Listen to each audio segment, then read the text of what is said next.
तासाला किती लिटर पाणी देणारं ठिबक योग्य, अशी एक व्हिडिओ आम्ही टाकली होती. तुम्ही बघितली नाही अजून? बघून घ्या. तर त्याच व्हिडिओच्या कमेंटमध्ये एक बापू साहेब म्हणून शेतकरी त्यांनी हा प्रश्न विचारला आहे, 4 लिटर डिस्चार्जसाठी कोणती ठिबक वापरावी ऊस पिकासाठी. बघा, म्हणजे तुम्ही जे ड्रिपर निवडतात ना, तिच्यावर ठरतं की ते किती पाणी पडेल आणि ते प्रत्येक ड्रिपमध्ये अवेलेबल आहे. म्हणजे तुम्ही डायमीटरनुसार 12 mm चा विषय करणार असाल, 16 mm चा विषय करणार असाल, 20 mm चा विषय करणार असाल तर त्याच्यामध्ये 4 लिटर अवेलेबल आहे. तुम्ही थिकनेसनुसार विषय करणार असाल त्याच्यामध्ये पण उपलब्ध आहे.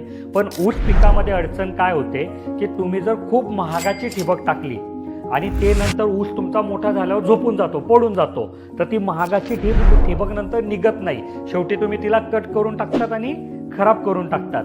मग एवढा खर्च करून फायदा काय? म्हणून ऊस पिकासाठी कोणी जर मला प्रश्न विचारला कोणती ठिबक चांगली, तर मी हमेशा सांगतो की स्वस्तात स्वस्त ठिबक वापरा, जेणेकरून पुढच्या वेळेस ते निघाली पण नाही ठिबक तुमच्या ऊसा घालून, तर फक्त नळ्या जरी 3-4 हजार रुपयाच्या टाकल्या तरी ठिबक परत नव्याने सुरू होऊन जाते.